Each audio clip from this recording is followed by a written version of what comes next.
money. Welcome to Cramerica. Other people, my friends, I'm just trying to make you a little money. My job is not just to entertain, but to explain, to teach. So call me at 1-800-743-CNBC or tweet me at Jim Cramer. Stocks do not go down because people are in a bad mood. They don't go down because there's a highly controversial shooting in Minneapolis. They don't go down because gold's higher or the dollar's weaker. They go down because something goes wrong that impacts their businesses. And that something tends to elude many investors, both big and small. Take today, where the averages ultimately did pretty well. Dow gaining 314 points, S&P climbing 0.5%, NASDAQ advancing 0.43%. We have so many things that are awry away from the stock market.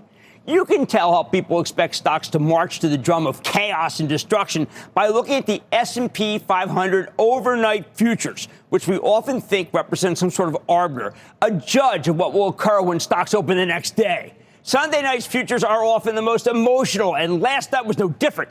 When they opened at 6 p.m. last night, they were showing that the market would open down almost 1%.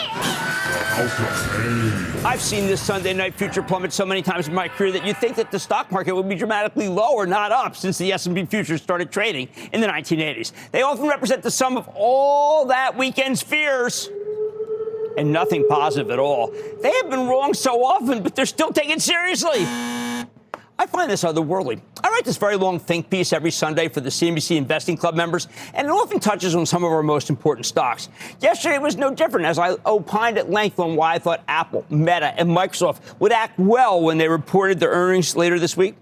Apple, I said, would overcome worries about memory prices and triumph based on their strong demand for their phones. Microsoft would have stronger than expected Azure sales, as it's natural to switch to that firm's web services offering because demand is off the charts. Meta, I think, might actually be able to ratchet back its AI spending, a huge capital expenditures budget that drove Meta stock down last quarter. I think Meta needs to be a little more measured in spending because workers and material just costing too much. We will have much more on the Mag 7 if you stay tuned after the break. Now, those were my chief reasons why I said I expect a bounce starting today, regardless of the downturn in the futures. Here's what I didn't say. I didn't tell you that I see the market going down because there was a terrible shooting, something that looked like a miscarriage of justice in Minneapolis. The fact that it seems a little like a war zone did not play a role in my calculus, as much as my inbox was filled with articles about fascism, tyranny, and the need to speak out. Regardless of where you stand on this one, the stock market doesn't care. I did not say that I thought the market would go down because weather had crippled most of the country and left many stuck inside. I didn't extrapolate that $7 natural gas, a ridiculous spike that shows you how jury-built our natural gas pipeline system is, and then reach the conclusion that the market should plummet anyway. I didn't rush to judgment that the airline stocks must be jettisoned because of the nationwide weather torment. I did not say that the market would go down because of the insane rallies in gold and silver, coupled with a vicious decline in the dollar. The precious metal complex seems extreme, signaling something for certain, but not anything I can relate to stocks in our market. A weak dollar can be worrisome, too.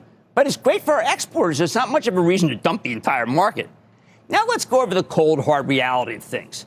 You may think that the stock market should react to what happened in Minneapolis, perhaps because you're upset after watching the patched-together cell phone footage of a young man shot for protesting against ICE. Or maybe you were upset because you love the president of the United States and think he can't catch a break from the liberal media.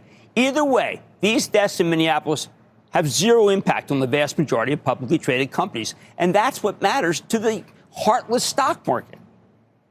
The market isn't immune to what can happen at a time of national duress.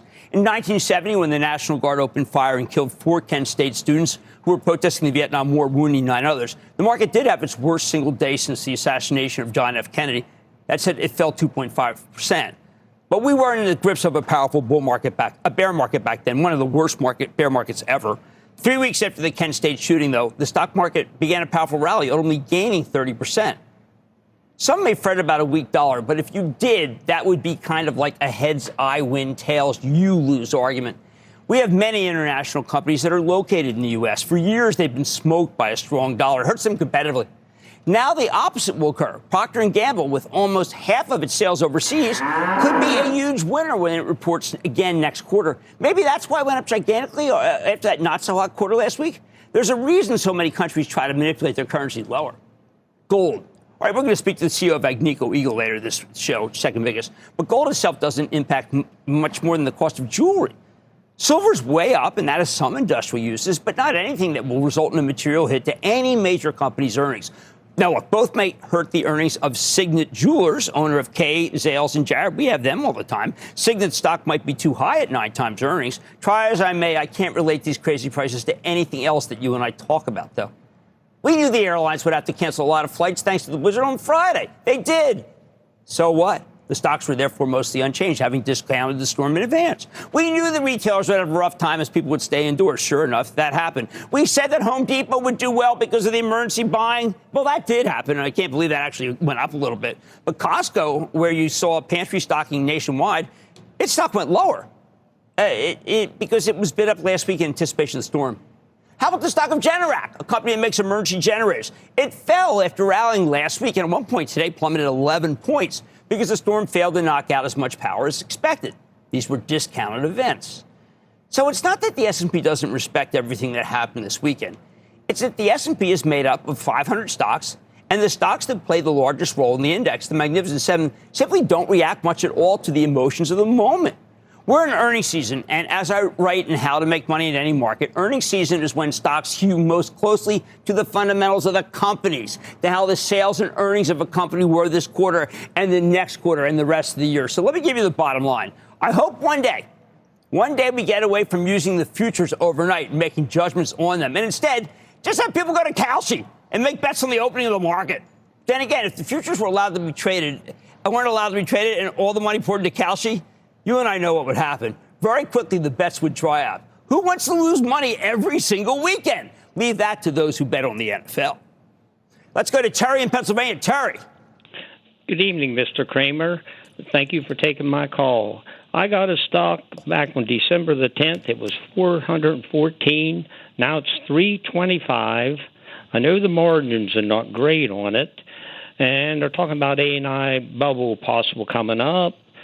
And stocks are broadening out from tech. Should I hold or sell my stock, which is Broadcom? I'm going to make a suggestion, not hold, not sell, but buy. I think that Broadcom is down at a level, it's down about 100 points from its high. Hock-Tan has made quarter after quarter after quarter. I think it will do it again. It's got growth software and hardware. Both are on fire. It does a lot of work with Google. It's expanding that work. I think that Broadcom represents one of the cheaper ways to play artificial intelligence. Let's go to Bill in New York. Bill. Hey, greetings, Jim, from Huntington, New York. Thanks for taking my call. Of course, Bill. Thank you for calling. What's up? I'm a new investment club member, Jim, and first-time caller. Thank you. Back in December. Yeah, thank you, too. I'm glad I joined. Thank you. Back in December, your column talked about a rich valuation and little room for error for this battleground stock. What are your current thoughts on Costco after its recent moves, and is the stock price valuation too rich to get back into?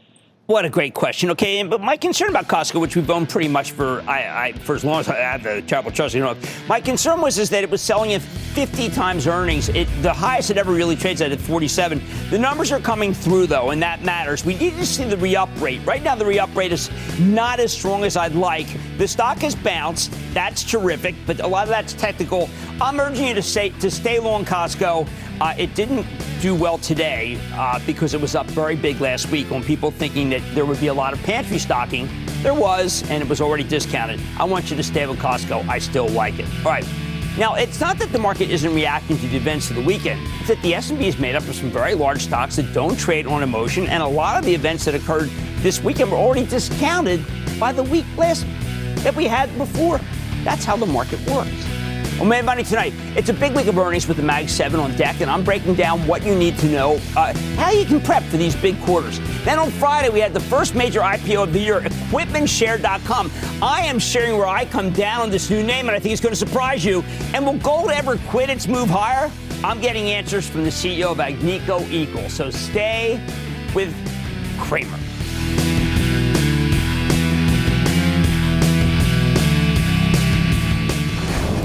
Don't miss a second of Mad Money. Follow @Jim Cramer on X. Have a question? Tweet Cramer. #MadMentions. Send Jim an email to madmoney@cnbc.com or give us a call at 1-800-743-CNBC. Miss something? Head to madmoney.cnbc.com.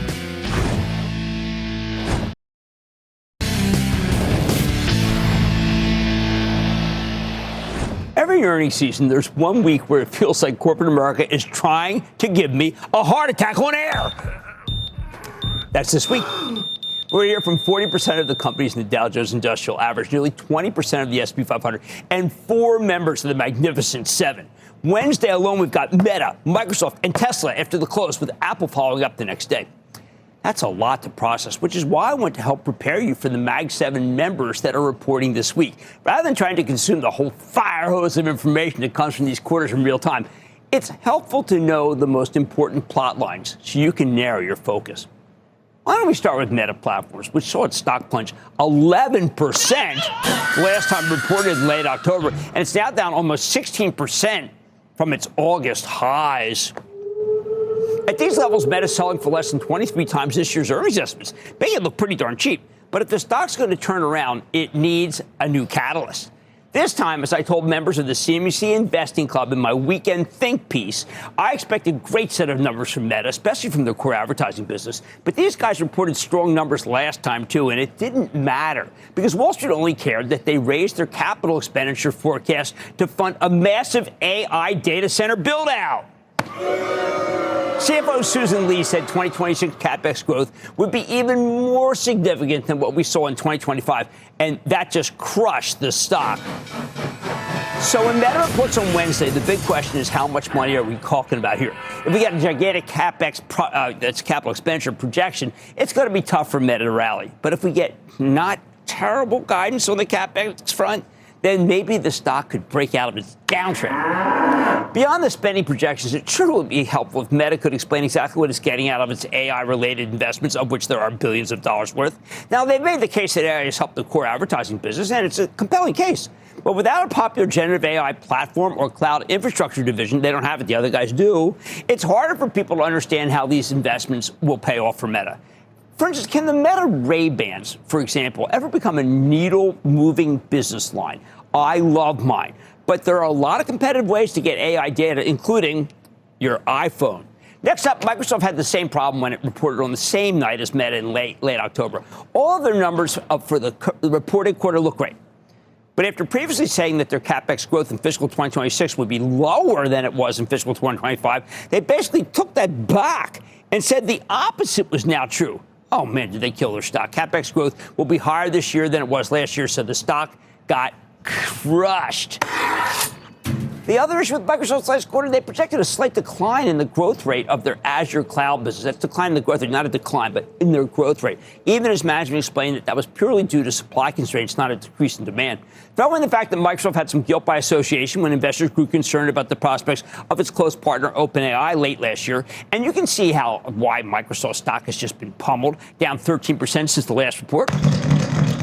So from Microsoft, I want to see two things. First, no incremental increases to the spending outlook. Microsoft speaks somewhat vaguely on this subject, but I think investors just want to hear that the company's CapEx budget isn't growing like a weed. Second, an upside surprise for Azure growth would be a major positive. That might be a tall order, but it would be very encouraging if Microsoft can deliver a 2-year Azure growth rate closer to 39% than they've done in the past 2 quarters, rather than the 36% number that's expected. These are big numbers that it's on, though. Club members know I expect some real upside here. I don't know if they can blow out the 39 number.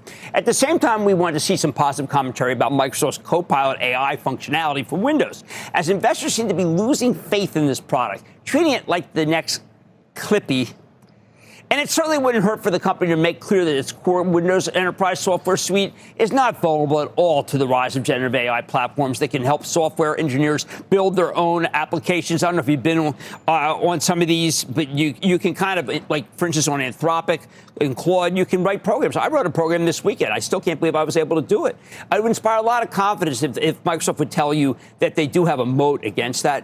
Tesla's the last Mag 7 company reporting on Wednesday, and it'll be the one I'll actually paying least attention to because this is the only Mag 7 stock that we don't own for the Chapel Trust. At the same time, Tesla doesn't really trade on the numbers at all. If it did, the stock would be in the gutter because the electric vehicle business is just in such bad shape. Instead, Tesla trades on Elon Musk's storytelling. He's been pitching a fantastic narrative about self-driving taxis and robots. So we need to hear more details on how these technologies are going. At the World Economic Forum Davos last week, Musk said he expects Tesla to start selling humanoid robots by the end of 2027. But even though he's a brilliant businessman, he has a history of being overly optimistic about his timelines. So anything that he can say to make investors feel like that date is solid will bolster the stock. Finally, on Thursday night, Apple reports. And this stock has been on an 8-week losing streak, although it managed to post a nice 3% gain today. Much of that pullback relates to the rising cost of memory chips because those are key components for iPhones and Mac computers. Apple's now forced to choose between sacrificing some margin or raising prices and possibly hurting demand.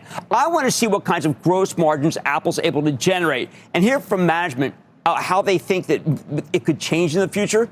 I'm not optimistic on the memory issue, but we did get some positive commentary from an analyst about how memory margin problem is manageable, and that could be why the stock was up $7.37. First good day in ages, by the way. I also want to hear about the durability of iPhone sales. A strong launch for the iPhone 17 was one of the main positive catalysts in the fall, helping propel Apple to its early December all-time high. Some of those strong iPhone numbers should be in the quarter that Apple reports Thursday, so that could help.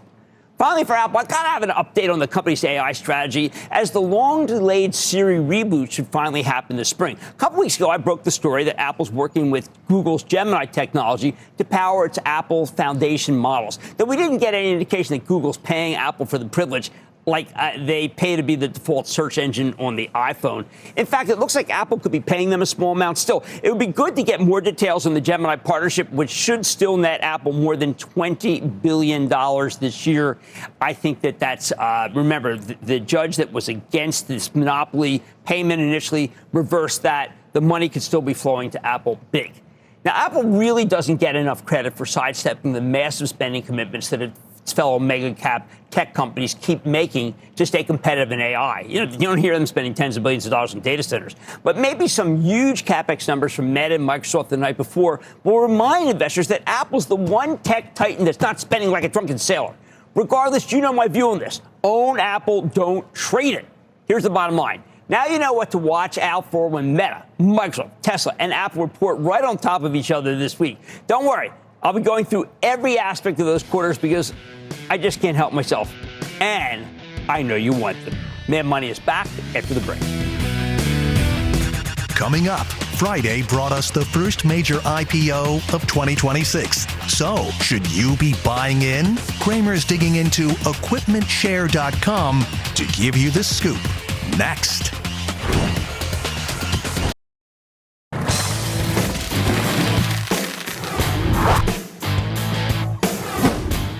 On Friday, we witnessed the first major IPO of 2026 when equipmentshare.com came public with a bang, finishing the session up 33%. Regular viewers know that I'm worried about a big wave of IPOs coming later this year that could flood the market with excess supply. But for now, we're still earlier in the IPO cycle, and some of these deals, I think they're going to be very lucrative for you. I think the stock of Equipment Share will be one of them. It's a pretty compelling story.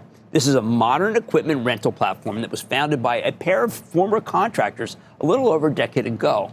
At the heart of the Equipment Share story is something called T3. It's a proprietary job site management software platform that the company says, and I'm going to quote, connects assets, materials, and people. Contractors use T3 to locate and secure equipment, track utilization of assets that they've rented, coordinate crews, monitor compliance. Equipment Share has also developed its own set of T3 hardware products. Think access control keypads that restrict who can use certain equipment and allows site managers to see who is operating equipment and when. And that is very useful. The data from the T3 software platform also helps Equipment Share run its rental business. The other thing that differentiates Equipment Share is something that the company calls the OWN program. Here's how it works. These guys purchase new equipment at industry-leading prices thanks to good relationships with the manufacturers. Then they deploy the equipment to their rental fleet. Shortly thereafter, the company offers the equipment for sale to institutional investors, and Equipment Share effectively leases the equipment back from them while retaining control of the assets. When Equipment Share rents out the equipment to its customers, the owner of the equipment gets a cut of the rental revenue. This sale-leaseback model has allowed the company to grow rapidly, which is what's known as it's an asset-light business model. Having to own the equipment is a huge expense, so taking that out of the equation saves these guys a fortune. That's one reason Equipment Share has been able to grow like crazy over the past decade. The company credits a three-part flywheel for its rapid growth. First, customers love the T3 operating system. Then customer demand, quote, seeds organic site expansion, end quote, meaning national customers working with EquipmentShare like it so much that they invite the company to expand to some of their other locations where they have operations. At this point, EquipmentShare is up to 373 full-service rental locations nationwide, nearly all of which were started organically. Then EquipmentShare expands at each site, which it can do quickly, thanks in large part because it sells most of its equipment to outside investors, allowing the company to rapidly refill its coffers. Honestly, it's a very impressive business model. You know what it reminds me of? It's kind of like Carvana, which brought a new, smarter business model to the stodgy used car industry and managed to grow like a weed, make it one of the strongest stocks in the entire market. And you know I've liked Carvana from when it was a single-digit stock. So how about the numbers here? They look pretty darn good, frankly. In particular, EquipmentShare's revenue growth has been excellent, with a 140% compound annual growth rate from 2015 to 2024. Wow. As revenue has grown from $1.5 million in 2015 to $3.8 billion in 2024. That's very impressive.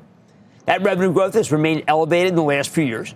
EquipmentShare's total revenue grew roughly 47% in both 2023 and 2024. Now, while the company doesn't have its final financials for 2025, some preliminary numbers offered in the IPO prospectus indicate that last year, total revenues grew in the 15 to 60% range. That is a big deceleration. The company's nicely profitable, though. EquipmentShare has been reporting positive net income since 2022, though net income has been trending lower for the past few years. So then why own it?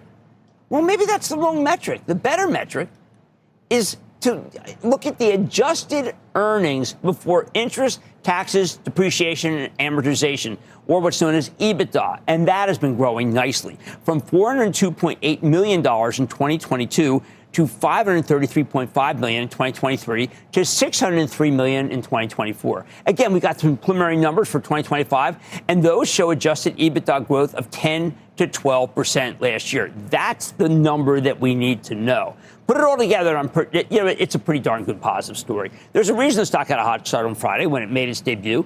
After the EquipmentShare IPO priced at $24.50, the stock opened at $28.50 on Friday, rallied to $32.56 at the close, up 33% from the offer price. Today, the stock dipped just a little bit to under 30. It's been a nice, solid debut where everyone's done well. The company raised exactly as much as it wanted to. Everyone who bought the offering has a nice profit. This isn't like some of the hottest deals from last year that I warned you off of, where the stock would double or triple on its first day. People would buy them. That was just not sustainable. I'm talking about deals like Bullish, Figma. People got hurt. This is not the kind of stock you get hurt. It's the kind of stock you buy, you put away. So after that nice start, is EquipmentShare still worth owning?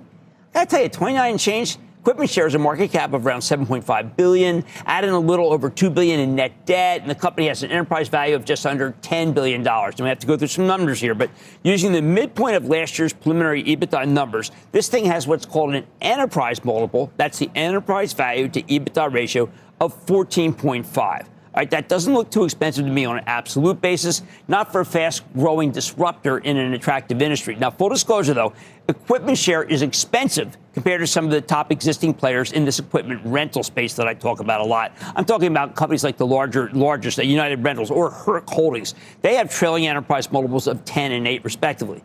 But I'm talking about growth here. I think it's worth paying up for EquipmentShare's growth, which seems like it's come up with a much better model for an established industry, and has a 3-year revenue compound annual growth rate of around 36%, compared to, say, 12% for United Rentals, 17% for Herc. See, that's the real difference. As I've told you again and again, I'm willing to pay more for a company with outsized growth. I'd be okay putting on a small position now, and then hoping the stock comes down. Maybe you can buy a little bit more on weakness. Here's how I see it. EquipmentShare's debut marked the first meaningful IPO of 2026, and after looking more closely into the story, call me a fan. While the stock already trades at a premium against its more established equipment rental peers, it deserves to, because it's revolutionizing this industry with its asset-light business model and its impressive software platform. You can quibble about how much of a premium you're willing to pay. The bottom line is I think this is a great story and a stock I want to own. More broadly, EquipmentShare IPO was a good test case for the IPO market in 2026. I got some worries about what might happen in the corner of the market when the big deals start dropping later this year. But in the meantime, I bet you could see more solid IPOs like EquipmentShare, ones that aren't too expensive, have good growth, and are priced right in the sweet spot for both seller and buyer. Let's talk to Tom in Connecticut. Tom. Hi, Jim. Thanks for taking my call. Of course. What's up, Tom?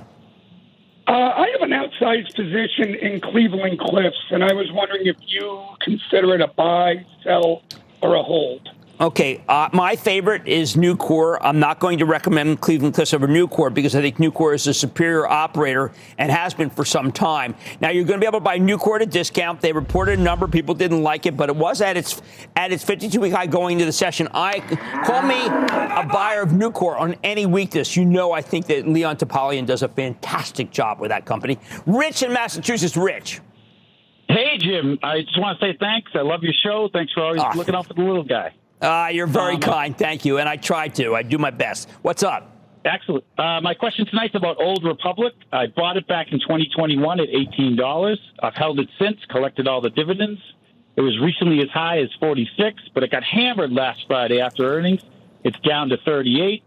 So my question to you is hold, sell, or buy more on the dip? You know, it's surprising. I mean, look, I was saying this weekend, I don't know if you caught my running commentary about the insurers when I was watching the football game. I watch all these running commentator guys from Boston, enough of them.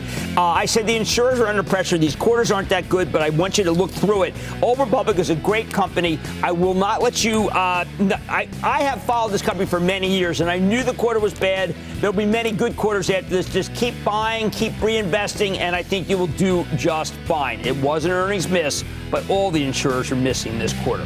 Equipment Share is a great story, and it's a stock I would want to own. Plus, I think it bodes well for the health of the entire IPO market this coming year. Much more Mad Money, including my exclusive with Agnico Eagle. With the stock soaring alongside the price of precious metals, I'm getting a read on the space with the CEO. Then I always say stay away from the battleground stocks. But one of my favorite names is caught in the middle of a fight. I'll reveal what I think should be done with the stock. And, of course, all your calls rapid fire in tonight's edition of the Lightning Round. So stay with Cramer.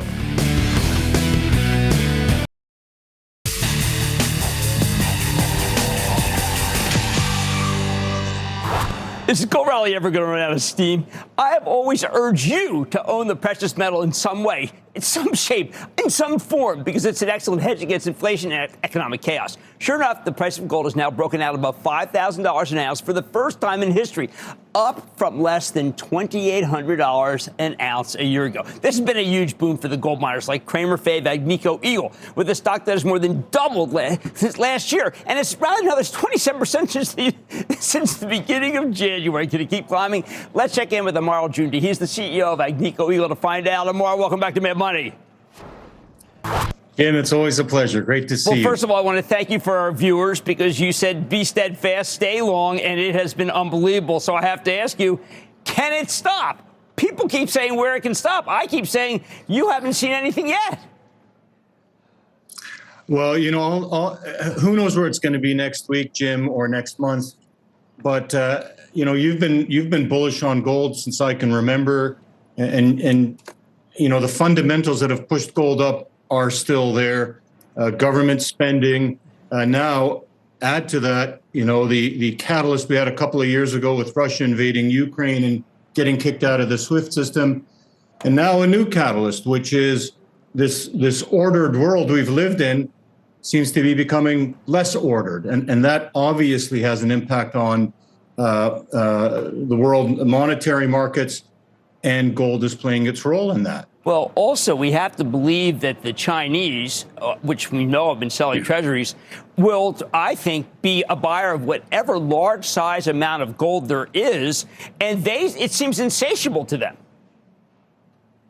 It is insatiable. And they, relative to their reserve currencies, gold is still a pretty small part. And you said something interesting, Jim, which is, you know, the Chinese and their treasury position. It's not just the Chinese anymore. Other countries are, or at least there's a perception that other countries are getting a little bit nervous about their treasury holdings as well. Well, I've got to tell you, there had come a time when everyone said gold was done and that what you needed to be doing was buying crypto, any form, Bitcoin. You and I and your predecessor, we all agreed that that was just nonsense. Is gold showing its true colors, and is crypto showing its true colors? Well, gold is certainly showing its true colors, and it has been demonstrably over the last couple of years, and that's why, you know, we continue to be constructive on gold. But I will tell you, there's a glass half full with the crypto, in that I think what crypto might have done, Jim, is it brought a entire young generation into the realization that fiat currency is risky. And what they're now realizing, this same young generation, in fact, the same people who like crypto now really love gold, because they're saying of all the things to have as a hedge against fiat currency, gold is the most liquid. It's the most real. There's no risk. There's no risk of somebody, figuring out the algorithm and stealing my crypto. So I think in a strange way, in a constructive way, crypto has actually brought in an entire generation of people into gold. I couldn't agree with you more. These are people who view it as more as insurance. They view it as maybe a way to be able to deal with the fact that there's no way we can ever pay back the debt that we owe. I hope that's not the case. Yeah. I also want people to understand that just because the United States and Canada could conceivably be at economic war, nothing whatsoever to do with you or your stock. No, I mean, so first of all, as a Canadian, and I have family in the United States, I hope we're never at any sort of war, and we'll get through this, and we're not just neighbors, we're family. That said, as far as Agnico goes, we sell our gold globally. Typically, very little of it actually goes into the U.S., and we're not really subject to any sort of tariff pressure or anything like that. Okay, so Mark, one thing that I want to get to your company now, because it's just remarkable what you have. I was looking over your holdings for your top mines, and you have just an enormous amount of reserves, far more than anyone else. Can you talk about your standing in both the senior and junior gold companies, and basically where you rank in terms of your assets under management? Well, we are, by market cap, the second largest gold company in the world, and by production, the second largest in the world. But what really differentiates us, Jim, and as well as anyone, is our strategy of being in tier one countries. Not just tier one geologically, but tier one politically. Safe countries. I am telling you, at $5,000 an ounce gold, governments in other countries are looking at those mines and saying, hey, we want a piece of that. So more than ever, this strategy that we've had for 68 years, good geology, but also good political stability, makes an awful lot of sense. And by the way, not only do we have exceptional assets and reserves, but we are, within the next 5 years, probably going to be bringing on about another 1.5 million ounces a year of production. Okay, could you tell people how little gold there is in the world and how little is found every year versus the demand right now? Well, a very good point. People say, look, at $5,000 gold, maybe there'll be more supply. There won't be. All of us together, all of the gold companies in the world, we produce about 2% of the above ground supply. And gold companies other than us have, over the last 10 and 15 years, been cutting back on exploration. So we really have this trough that we need to get through. And by the way, to build a new gold mine from scratch, between exploration and permitting, is probably a 10 or 15-year project. So, you're not going to see gold flooding the market at all, Jim. It's just not going to happen. Should we be talking at all about, and I've been negligent, perhaps Finland, Australia, Mexico? These properties seem unbelievable. Yeah. And at these prices, I've got to believe that one of these, if not all, could be major home runs for you. Well, they're all home runs. I mean, I talked about a growth of 1.5 million ounces of additional production over the next 5 years. That's just from the 5 big projects. We're also expanding Finland. We're expanding Australia. We're getting some good progress on a new mine we're building in Mexico with Teck. So across the board, we've done pretty well, and we're continuing to do well. And as you know, we're going to be building a new mine in Nunavut as well. So across the board, in the best regions in the world, we're not only having record financial results, but again, and this is important, we're one of the few senior companies that are going to be seeing this type of growth. And by the way, when I talk about that type of growth, it's on a per share basis. At these levels, not only do we have enough capital to build our projects, but we have enough capital to go and buy back shares, et cetera. Well, one last thing. I know that in your most recent conference, the one I know you're in quiet period, we got to be careful, but December 11th, you talked about the idea the dividends going up consistently quarter after quarter for 42 years.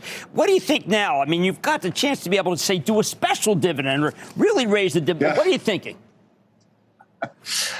I think that's an excellent question. Financially, to me, special dividends make a lot of sense. But I'll be honest, Jim, most of our shareholders want us to do share buybacks. And, we're indifferent. It's their money. The most important thing I tell our shareholders is it's their money, not our money. And while we're making a lot of money, they're going to benefit from that. Well, look, and we're going to return a lot of money to our owners. You've been a great steward as your predecessor, Sean. Tell him I said hi. That's Amar Al-Jundi. He's the president and CEO of Agnico Eagle Mines, the best gold mine in the world. Thank you. Thank you, Jim. Have a great day. You too. Everybody's back after the break. Coming up, Cramer takes your calls, and the sky's the limit. It's a fast-fire lightning round. Next.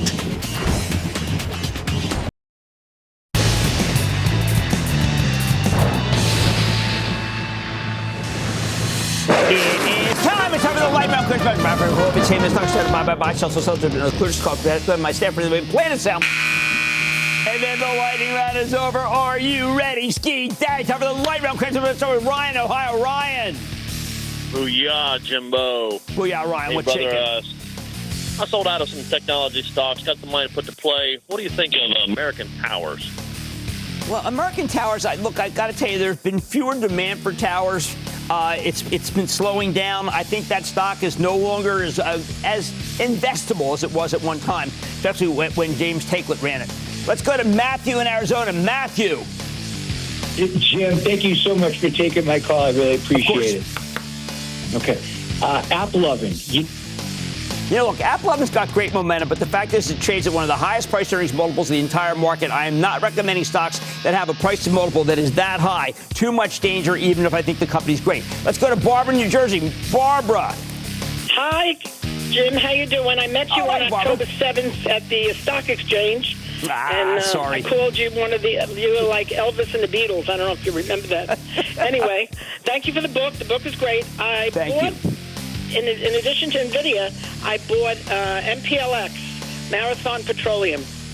Well, I like it from the book. I think that's a terrific, inexpensive stock. I put those stocks in for one particular reason, because I think it's great to have some income as you get older. That's not a younger person's stock. That's an older person's stock. I one day might have to look at it as I grow in wisdom. Let's go to Mark in Wisconsin. Mark. Dr. Cramer, thank you for taking my call. Of course, I got Mark, a what's tanker up? company that works out of the Houston shipping channel with Enterprise. I own this one. The ticker's MVGS. Look, it's doing well. What can I say? It's not an expensive stock. Look, I believe in LNG. I believe in the transport. It's been one of the strongest stories there. I'm not going to go against you, but I do like Enterprise Product Partners more. I like ONEOK more. And boy, how about Energy Transfer? Been advertising in the football games. I mean, do people know what they're buying? They're buying you. Let's go to Paul in Illinois. Paul. Booyah, Jim. How you doing? Spirited booyah. What's shaking with you? Hey, Micron, SanDisk, Western Digital, Seagate, they've all gone parabolic. My company plays in the same space. It's got great earnings, great technology, a $400 million buyback program, and a potential hyperscaler deal.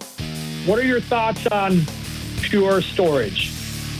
I hadn't thought about that as a flash. They have flash array. That data could be stored on flash arrays without a problem, but it does sell at extremely high price earnings multiple. And again, I'm staying away from those stocks because I am concerned that we could have higher interest rate spike and these stocks will trade down no matter what happens. And that, ladies and gentlemen, is the conclusion of the Lightning Round. The Lightning Round is sponsored by Charles Schwab. Coming up, with Nvidia increasingly locked in battleground stock status, Cramer's drawing the lines to help you decide which side you should take with the chip maker. Next.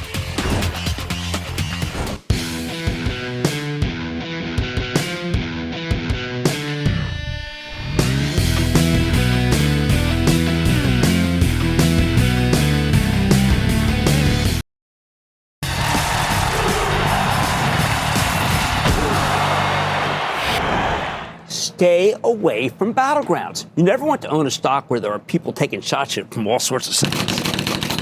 A battleground stock is exhausting. You find yourself fighting every day. You begin to feel like it's your only position that matters, so you forget the rest of your portfolio and any opportunities that might be ahead. Unfortunately, Nvidia, one of my all-time favorite companies, has become the ultimate battleground stock.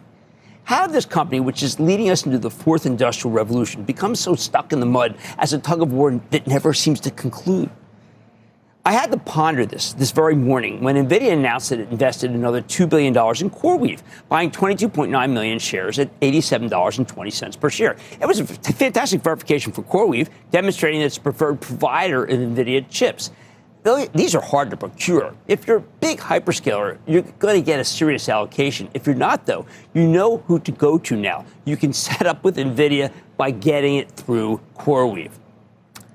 This morning on Squawk on the Street, we got to interview CoreWeave founder and CEO Mike Entrader, as well as Jensen Huang himself, coming from China to talk to us about this deal. I immediately asked Jensen about the state of demand, and he replied that it's incredible. The number of applications being built on Nvidia chips is through the roof. David then asked the question on many minds of many skeptics, which is, isn't this deal just one more example of vendor financing? Nvidia gives CoreWeave $2 billion, then CoreWeave turns around and buys product from Nvidia. Now, we know this is the kind of deal that haunted the dot-com era. A major firm in 2000 wanted to do one of those deals with me at thestreet.com. I get a $5 million investment, then I turn around and buy $5 million in wares from the investor. The investor even called it a lazy Susan deal. I was appalled, broke things off immediately, never spoke to the guy again. Would Michael Entrader take the money and spend it right back as part of a lazy Susan deal? You know what? I think that's preposterous.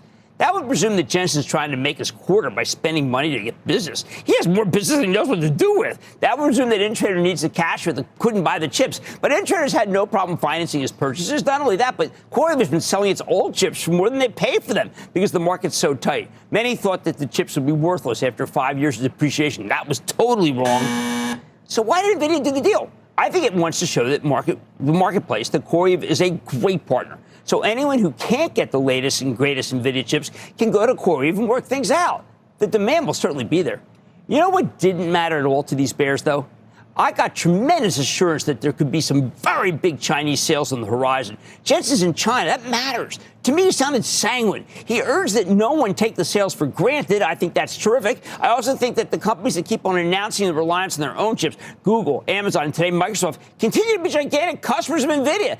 And the demand away from the hyperscalers is enormous and growing. In the end, all that matters will be the numbers. But it's nagging at me that people seem to have so little faith in Nvidia after all that's been accomplished here. In fact, the stock went down today despite Jensen's reassurances of strong demand. Reassurances that have repeatedly drawn me to the stock, not repulsed me, as that seems to be the case for so many others these days. As has been the situation so many times these last 2 decades, I think the sellers will be wrong. Jensen's biggest problem is how to keep customers satisfied with their smaller allocations. The CoreWeave deal helps address that problem. My words of advice to the sellers after talking to Jensen today: own Nvidia, don't trade it. That's the best way to play Nvidia. I like to say there's always a bull market somewhere. I promise I'll find it just for you, right here on Mad Money. I'm Jim Cramer. See you tomorrow. All opinions expressed by Jim Cramer on this podcast are solely Cramer's opinions and do not reflect the opinions of CNBC or its parent company or affiliates, and may have been previously disseminated by Cramer on television, radio, internet, or another medium. You should not treat any opinion expressed by Cramer as a specific inducement to make a particular investment or follow a particular strategy, but only as an expression of his opinion. Cramer's opinions are based upon information he considers reliable, but neither CNBC nor its affiliates and or subsidiaries warrant its completeness or accuracy, and it should not be relied upon as such. To view the full Mad Money disclaimer, please visit cnbc.com/Mad Money disclaimer.